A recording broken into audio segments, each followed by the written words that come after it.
हर हर महादेव। आप सभी भक्तों का केदारनाथ धाम यात्रा में स्वागत है। मैंने लास्ट वीडियो में आपको बताया कि आप किसी भी स्टेशन से हरिद्वार पहुंच जाएं और हरिद्वार से आप सोनप्रयाग के लिए रवाना हो जाए। सोनप्रयाग आकर के आप असली में केदारनाथ धाम यात्रा जो ट्रैकिंग है वहां से आप स्टार्ट कर सकते हैं। लेकिन अपना ट्रैक स्टार्ट करने से पहले मैं कुछ इसेंशियल चीज़ों को मैं आपको बताना चाहता हूँ, कुछ टिप्स बताना चाहता हूँ जो आप लोगों के लिए बहुत ही इम्पोर्टेंट्स है। आप पहले जो भी उत्तराखंड का साइट पे जा के रजिस्ट्रेशन अपना ज़रूर करा लें और रजिस्ट्रेशन कराने के बाद उनका प्रिंट आउट भी रखें। जो भक्तगण यदि रजिस्ट्रेशन नहीं करा चुके हैं वो सोनप्रयाग के पास में जो पार्किंग स्थल है वहाँ पे अपना जा कर के डायरेक्ट रजिस्ट्रेशन करा सकते हैं, फिजिकली जाकर रजिस्ट्रेशन करा सकते हैं। अपना आधार कार्ड या कोई भी गवर्नमेंट आईडी प्रूफ एक कैरी करना पड़ेगा। आधार कार्ड या पैन कार्ड आप लेके आइए और रजिस्ट्रेशन करा कर एक कॉपी लेके आगे बढ़िए, क्योंकि बाद में केदारनाथ जब धाम जाएंगे, मंदिर जाएंगे, तो वो रजिस्ट्रेशन कॉपी से ही आपको एक टोकन मिलेगा और टोकन के माध्यम से ही वहाँ पर दर्शन करने का अवसर प्राप्त होगा। तो इसे मत भूलिए। आप जब ट्रैक स्टार्ट करते हैं तो कुछ इंसेंशन चीज़ें हैं, क्योंकि जब आप केदारनाथ जाते हैं ऊपर में तो वहाँ पे कैसे है कि आप लगभग एक दिन भर का ट्रैक होता है। मॉर्निंग ट्रैक स्टार्ट करते हैं तो शाम हो जाता है, तो बेहतर है कि आप जाएंगे शाम को, तो अगर शाम में जल्दी पहुँच जाते तो आप वहाँ आरती देख लीजिए, जो धाम की आरती है। और आरती के बाद आप आराम कर लीजिए। नाइट में आराम करने के लिए वहाँ पे बहुत सा छोटे छोटे होटल्स है, प्राइवेट होटल्स है और टेंट भी है। जो जैसे गढ़वाल मंडल विकास निगम के थोड़ा बहुत सा टेंट और बहुत छोटे छोटे गेस्ट हाउस की व्यवस्था है। अगर इनका मैं लिंक डिस्क्रिप्शन में दे दूंगा जहां से आप बुकिंग, एडवांस बुकिंग कर सकते हैं, क्योंकि वहां का प्राइसेस थोड़ा डायनेमिक होता है। यदि आप पहले से आप बुक करके रखेंगे तो वो बेहतर होगा। मैंने भी ऐसे ही 900 में एक नाइट स्टे करने के लिए बुकिंग किया था, उसके साथ साथ खाना 300 रुपीज़ नाइट में का डिनर भी उसके साथ बुक किया था। जो मैं जब वहाँ पहुँचा तो मुझे बहुत ही आराम और आसानी हुआ कि हम आराम से, मेरे पास एक टेंट था जहाँ पे आराम कर सकते हैं ओवरनाइट्स, और मॉर्निंग में प्लान कर सकते हैं दर्शन करने के लिए। और अर्ली मॉर्निंग या 2 बजे, 3 बजे, 4 बजे लाइन में लग सकते हैं दर्शन करने के लिए। तो बेहतर है कि आप वो एडवांस में बुक कर लीजिए, जो आपके लिए एक प्लान के लिए बेहतर हो सकता है, क्योंकि वो डायनेमिक प्राइसिंग से आप बच सकते हैं। Okay, thank you. सेकेंड चीज़, आप जब ट्रैकिंग स्टार्ट करते हैं तो आप जब सोनप्रयाग पहुंचते हैं तो सोनप्रयाग में बहुत बहुत सा शॉप्स है, बहुत सा शॉप्स है जहाँ पे आपको ज़रूरत का चीज़ें सब कुछ मिल सकता है। यदि आप घर से कैरी नहीं किए हैं तो बेहतर है कि आप यहाँ पे परचेज करना ना भूलें। पहला चीज़ है रेन कोट। रेन कोट इसलिए ज़रूरी है कि आप ट्रैक जब करते हैं, ट्रैक लगभग 8 से 10 घंटा का ट्रैक होता है, जो जहाँ पे कभी भी बारिश हो सकती है, तो बारिश से बचने के लिए रेन कोट एकदम ज़रूरी है। साथ में विंटर जैकेट रखिए। Winter jacket in the sense कि आप सोनप्रयाग में आपका टेम्परेचर लगभग 25-30 के बीच में होगा, लेकिन जैसे आप ऊपर मंदिर पे पहुंचते हैं तो वहाँ पे टेम्परेचर, मैं मई में गया था, मई का अपना एक्सपीरियंस बता रहा हूँ कि लगभग -3 से -5 डिग्री सेंटीग्रेड था। तो विंटर्स जैकेट अच्छा आपके पास 100% होना चाहिए, जो अपने बैग में नीचे से कैरी कर सकते हैं और ऊपर में आप उसको जब जब ठंड लगे तो आप यूज कर सकते हैं। थर्ड चीज़ है कि हैंड ग्लव्स और विंटर कैप। कैप होना भी बहुत ज़रूरी है कि आप जब आप टेंपल के पास सीधे नज़दीक जाएंगे, जब आपका ट्रैकिंग ख़त्म हो जाएगा तो वहाँ पे बहुत ही ठंडी ठंडी हवा है, बहुत कोल्ड वेव है। तो यदि आप अगर हैंड ग्लव्स नहीं है तो बहुत ठंड का आपको सामना कर सकते हैं। कैप नहीं है तो सीधे कान में हवा लगेगी या सर पे ठंड लगेगी, तो वो ज़रूरी है कि इसको भी आप कैरी कीजिए जब आप ट्रैकिंग करते हैं। और जब ऊपर मंदिर तक पहुँचते हैं तो आप power bank in the sense कि आपका मोबाइल सब लोग कैरी करते हैं, तो मोबाइल को रिचार्ज होना भी, पावर रिचार्ज होना भी बहुत ज़रूरी है। तो वो मस्ट कैरी कीजिए, क्योंकि टेंट वगैरह में आपको चार्जिंग नहीं मिलेगी। अंदर बीच बीच के रास्ते में भी आपको चार्जिंग की सुविधा लगभग ना के बराबर है, तो बेहतर है कि पावर बैंक कैरी कीजिए। फर्स्ट एड के रूप में medicine is a very important कि आप ज़रूर कैरी कीजिए। जैसे बेसिक पेन किलर हो गया, कभी चोट लग जाती है पेन किलर की ज़रूरत पड़ती है। कुछ गैस होता है तो एसिडिटी के लिए भी आप ले सकते हैं। कभी चढ़ते थे कुछ भक्तगणों को थोड़ा सा हाई हेडेक टाइप में लगता है या कुछ कुछ ऐसा थकाने से लगता है या कुछ मतलब बुखार आ जाती है तो पैरासिटिस की ज़रूरत है। कितने लोगों को कफ एंड कोल्ड का सामना करना पड़ता है तो कफ कोल्ड के लिए भी लीजिए। और इस इलेक्ट्रो पाउडर भी लेके चलिए क्योंकि डिहाइड्रेशन बहुत होते हैं आप रनिंग में। जब आप ट्रैकिंग करते हैं तो मोस्टली लोग ज़्यादा कुछ खाना पसंद नहीं करते हैं, तो कुछ लाइट, हमारे भक्तगण ज़्यादा खाना खाना पसंद नहीं करते हैं, बहुत ही लाइट खाना खाना पसंद करते हैं। तो सिंपल सी बात है कि डिहाइड्रेट होकर रहना चाहिए, लाइट। तो इलेक्ट्रो पाउडर्स का मतलब बीच बीच में खा कीजिए।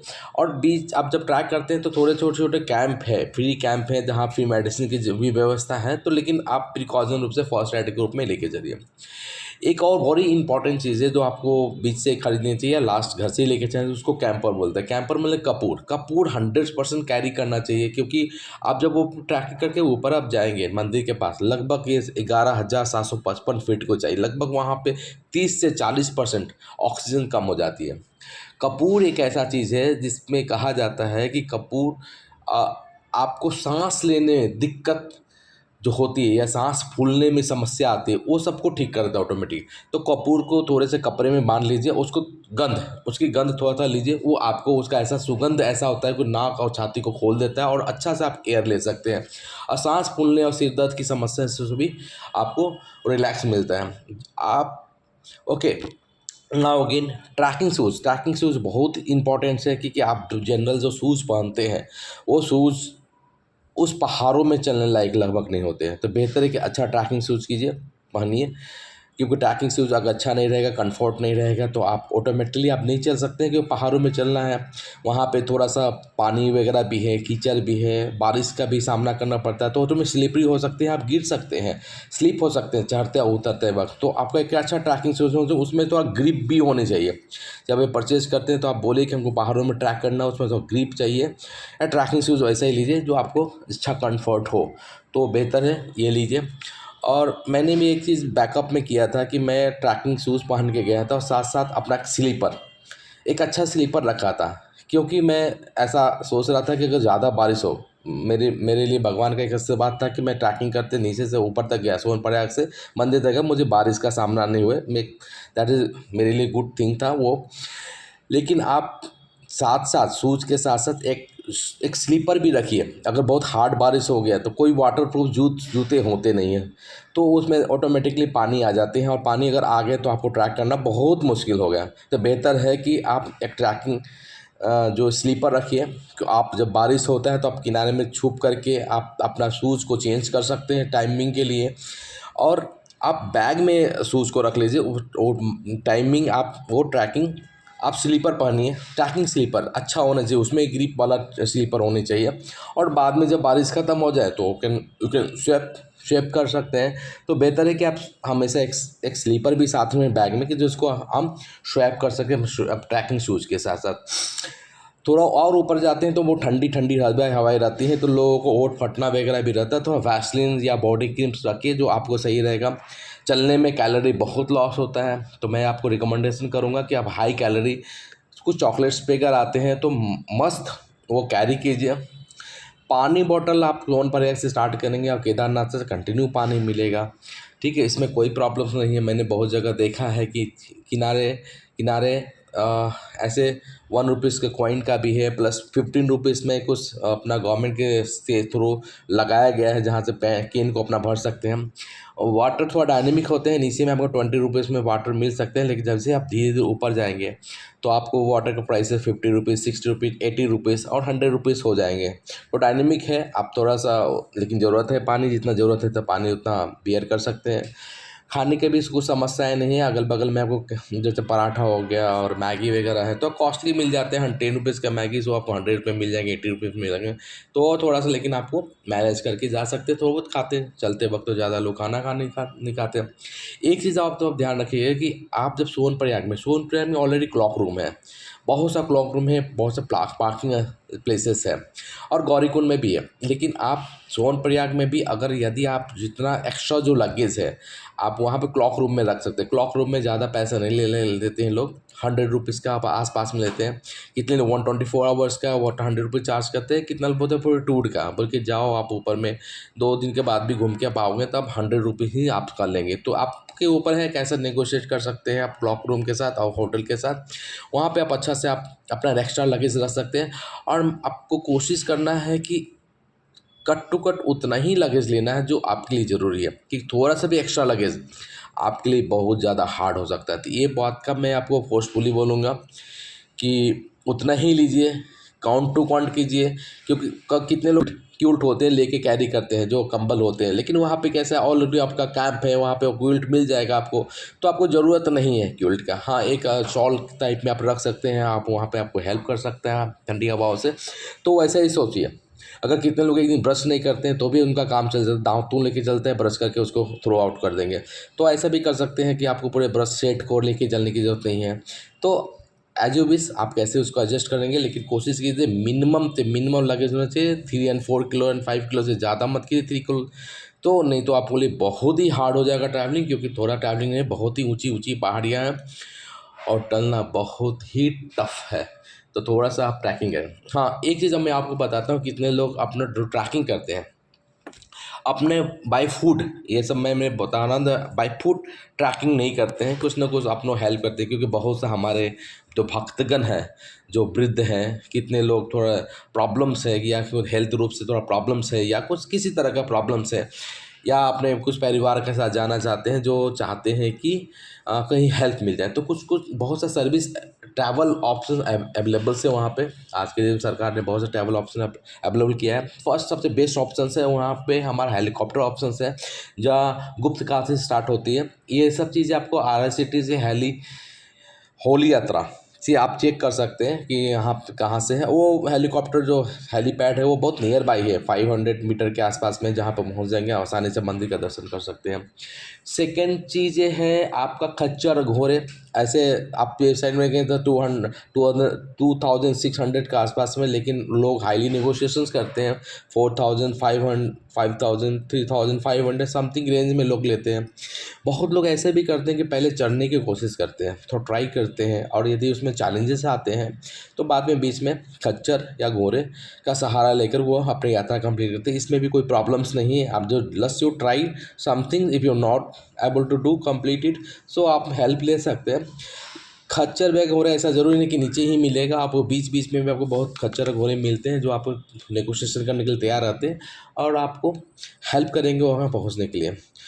कभी कभी कुछ ऐसे भी मिलते हैं जो पिट्ठू होते हैं, पिट्ठू इन द सेंस कि पीठ पे आपको बैठा के लेके जाने वाले, तो आदमी को भी बैठाते हैं एक नेगोशिएट करके, वो वेट के हिसाब से पैसा लेते हैं। और कितने लोग आपको एक्स्ट्रा लगेज, किसी का कारण आपको ऐसा हो गया कि लगेज आपने ले लिया और बाद में आपका हार्ड लगने लगा कि हम नहीं कैरी नहीं कर सकते हैं, तो आप पिट्ठू भी ले सकते हैं जो एक्स्ट्रा लगेज को कैरी कर लेते हैं। वो चैलेंजेस नहीं है, आप नेगोशिएट कर सकते हैं बीच में, तो जैसे आपका यात्रा सुंदर और मंगलमय हो और हेल्दी हो। और इसके साथ साथ पालकी भी होते हैं। पालकी मोस्टली वो लोग यूज़ करते हैं जो बहुत ही जो बीमार लोग होते हैं थोड़ा सा, या जो ओल्ड एजेस रहते हैं, तो पालकी यूज़ है। पालकी में 4-4 लोग आपके पालकी को कैरी करके लेके जाएंगे, बहुत ही सेफ एंड सुंदर होते हैं। उसका भी प्राइस थोड़ा डायनेमिक होते हैं लोग, पालकी का भी 15,000 16,000 17,000 आवाज़ का वन वे कर लेते हैं।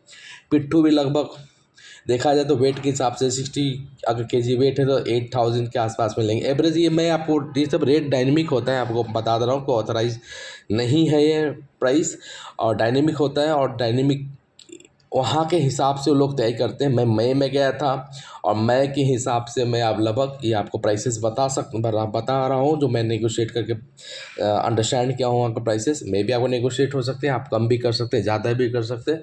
It's not a returns something air से, ठीक है। आपको रिटर्न मिलेंगे लेकिन उससे आपको एक्स्ट्रा ही अमाउंट देना पड़ेगा, ठीक है। लोकल्स लोग अपने हिसाब से एडजस्ट करते हैं, बेहतर है कि लोगों को सुविधा मिले और उनकी यात्रा अच्छा से रहे। सो इस तरह से आप कुछ कुछ चीज़ें, आप इसेंशियली चीज़ इसको बोलते हैं, आप कैरी कीजिए, आप इसमें फॉरगेट मत कीजिए।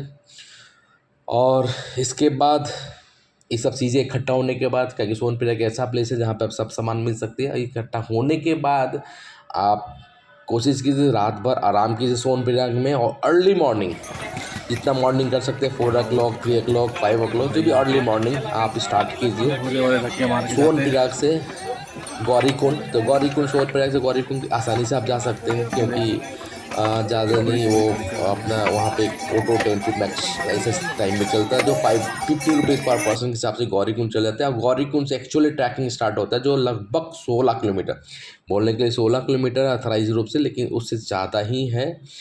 क्योंकि रोड हमेशा थोड़ा सा चेंज हुए हैं, ऊपर का ट्रैक थोड़ा चेंज हुए, तो उतना कैलकुलेटेड नहीं है अथराइज वेबसाइट्स में। लेकिन लेकिन बाबा केदारनाथ की यात्रा है, 1-2 किलोमीटर 5 किलोमीटर अगर आगे चेंज भी होते हैं तो कुछ नहीं, उनका अगर सहारा है, उनका आशीर्वाद है, तो आप 100% आप केदारनाथ धाम जाएंगे, उनके बाबा का दर्शन करेंगे, उनका आशीर्वाद लेंगे और अपने जीवन को पुण्य कर पाएंगे। जय बाबा केदारनाथ।